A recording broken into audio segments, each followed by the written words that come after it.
Hello everyone, welcome back to my channel Gramlet Education. Hope you all are good and doing great in your life. So today's topic is ode. आप सबने सुना होगा, जितने भी literature के student रहे हैं उन्होंने ये वर्ड जरूर सुना होगा, ओड. ना ओड होता क्या है, आइए जान लेते हैं सबसे पहले.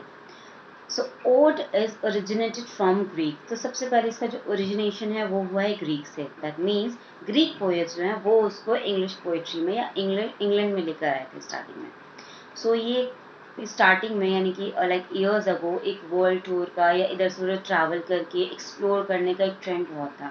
जैसे कि आज के टाइम पे लोग वर्ल्ड टूर करते हैं, एक्सप्लोर करते हैं. एंड सो ये जो ट्रेंड है ये काफ़ी पुराना ट्रेंड है, अभी का ट्रेंड नहीं है. Next, derive from the Greek word aeidein that means to sing और चैंट. एंड ये पर्टिकुलर जो वर्ड है ओड, ये एडियन से लिया गया है. एक ग्रीक वर्ड है एडियन. एडियन का मतलब होता है सिंग और चैंट, गाना या चैंट करना, रिपीट करना, भक्ति की तरह. जैसे हम रिपीट करते हैं ना, जब हम पूरे भक्ति में मगन लीन होते हैं तो हम रिपीट करते हैं चीज़ें. सो सिमिलरली एडियन का मतलब होता है सिंग और चैंट. सो वहाँ से ये वर्ड लिया गया है ओड.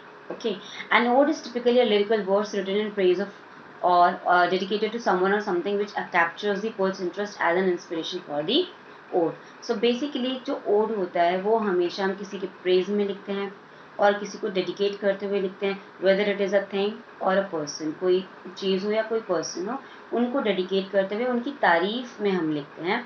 एंड उससे जो पोइट है वो इंस्पायर ज़रूर होते हैं किसी ना किसी तरह से. And that is why poet का इंटरेस्ट उसमें आता है. एंड दैट्स वाई एक पोइट उसके बारे में एड्रेस करते हुए पूरी की पूरी हमारी पोइट्री फॉर्म करते हैं. जैसे कि हमने बहुत सारे ओड सुने हुए हैं. Ode to the west wind बहुत अच्छी है, बहुत अच्छा एक ओड है, बहुत लंबा एक ओड है by PB. Shelley. So this is ode. Okay, let's see. The initial model for English odes was used the form to write meditative lyrics on various themes. Actually starting में जो odds थे, English odds थे, वो लिखे जाते थे to write meditative lyrics. Meditative lyrics होते हैं ना जो आपको काम करें, आपको शांत है, जिसे सुनकर आप शांत हो जाए, उस तरह की कुछ मेडिटेटिव लिरिक्स लिखने के लिए हम ओड्स का यूज़ करते थे. And that too on various themes, और बहुत सारे अलग डिफरेंट थीम्स पे वो लिखे जाते थे. Next, the earliest odes in the English language using the word in its strict form were the epithalamium and prothalamium of Edmund Spenser. So सबसे earliest odes जो माने जाते हैं इंग्लिश लैंग्वेज के, जिन्होंने एक स्ट्रिक्ट फॉर्मेट फॉलो किया था ओड का, पर्टिकुलरली ओड का, वो है एपिथैलेमियम एंड प्रोथैलेमियम. एंड ये लिखा था एडमंड स्पेंसर ने. तो हमें ये दोनों का नाम जरूर याद रखना है. ये अर्लीस्ट ओड्स हैं जिन्होंने स्ट्रिक्टली वो फॉर्मेट फॉलो किया था. एंड फॉर्मेट क्या होता है वो अभी हम आगे इस वीडियो में जानेंगे. Next, in the 17th century the most important original odes in English are those of Abraham Cowley and Andrew Marvell. सो ये दो नाम तो आएंगे ही जब भी आप ओड्स की बात करेंगे, तो Abraham Cowley and Andrew Marvell का नाम फॉलो ज़रूर करेगा इन्हें.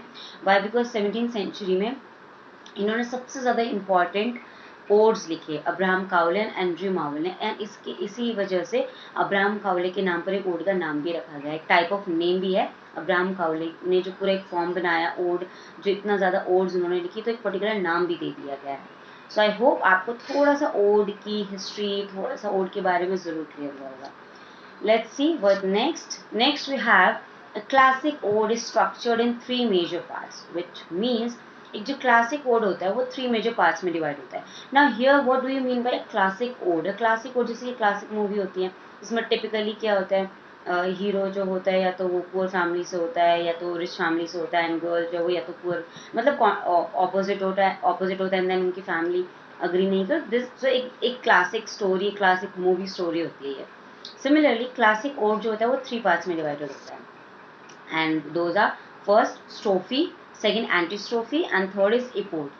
पहले स्ट्रोफी आता है, देन एंटी स्ट्रोफी आता है, एंड देन इपोड आता है. ना जो फर्स्ट पार्ट है स्ट्रोफी, उसमें क्या होता है, it forms distinct unit with in a poem. That means अलग अलग पैराग्राफ में ये अलग अलग यूनिट बनाता है.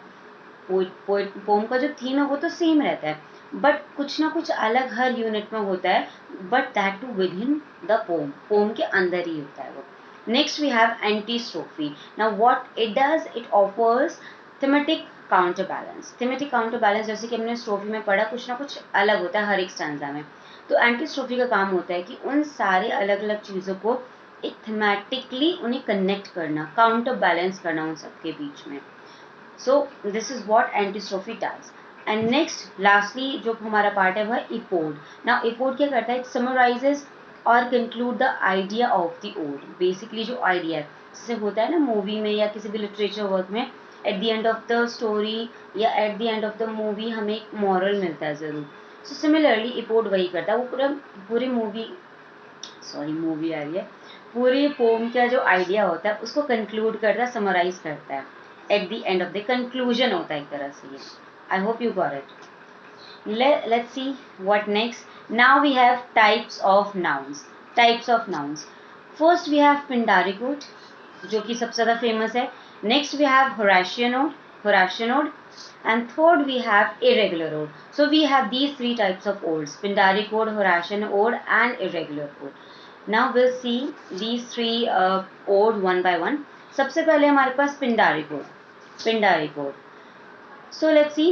It named after Greek poet Pindar. जो एक पोएट थे पिंडार, उनके नाम पर इसका नाम रखा गया पिंडारिक ओड. यूजुअली हम यही करते हैं, जो जिसको इन्वेंट करता है, फॉर्म करता है, हम उसी के नाम पे वो नाम रख देते हैं. Named after Greek poet Pindar. अभी आपको यहाँ से ये भी क्लियर है कि पिंडार जो है वो ग्रीक पोएट है.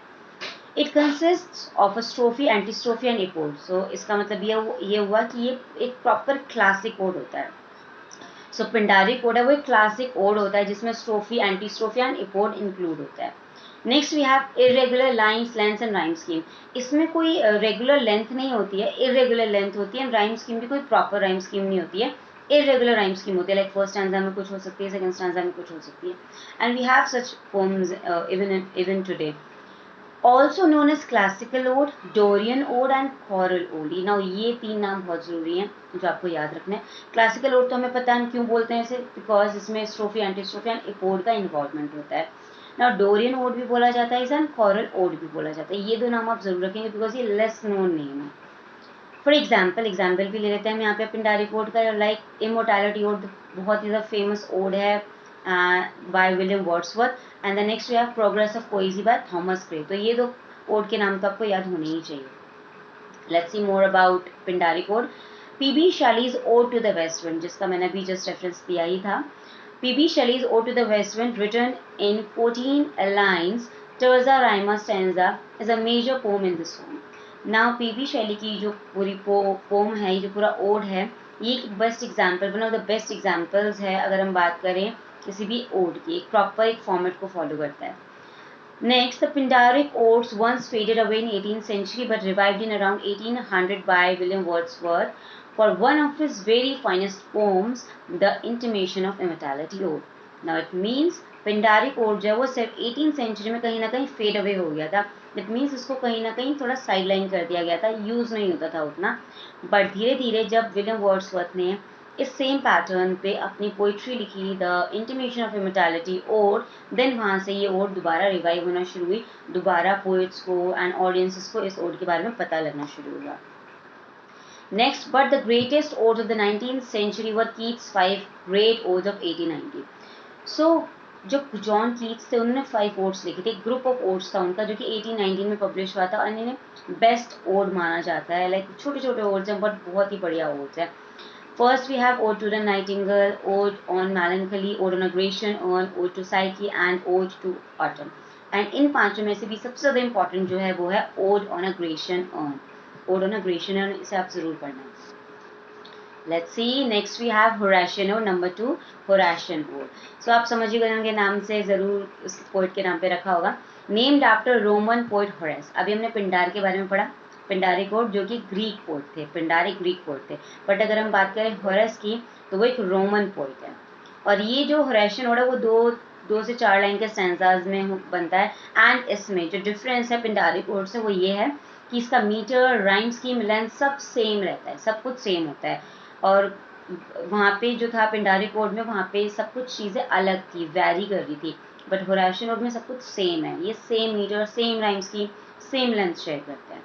And lastly we have intimate scenes of daily life. Like जो डेली लाइफ रूटीन के काम होते हैं, वेदर विलेज एरिया में हो, अर्बन रूरल एरिया में, किसी भी तरह के एरिया में हो, तो वो डेली लाइफ के सीन इसमें इंक्लूड किए जाते हैं होरेशियन ओड में.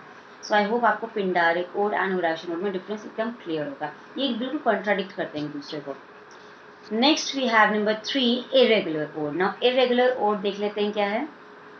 It neither follows Pindaric form nor the Horatian ode. Simply ना ही ये पिंडारिक ओड के फॉर्म को फॉलो करते हैं, ना ही ये होराशियन ओड के फॉर्म को फॉलो करते हैं. They do not simply they do not imply the 3-part form of the Pindaric or nor the 2 or 4 line stanza of the Horatian ode.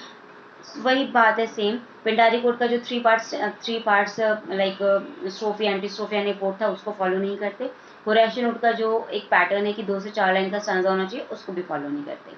Typically include rhyme as well as irregular verse structure and stanza patterns. Basically ये mixture of both है जिसमें कुछ elements पिंडारिक ode के भी हैं and कुछ elements जो हैं वो हमारे होराशियन ओड के भी हैं. Lastly, also known as Cowleyan ode since it was established by Abraham Cowley, जैसे कि मैंने आपको बताया भी था अभी थोड़ी देर पहले. इसको हम Cowleyan ode भी बोलते हैं. Cowleyan ode because it was established by Abraham Cowley. Abraham Cowley ने इसे establish किया था. 2 तरीके के ओड को मिक्स करके एक डिफरेंट ओड बनाया था, that is irregular ode by Abraham Cowley.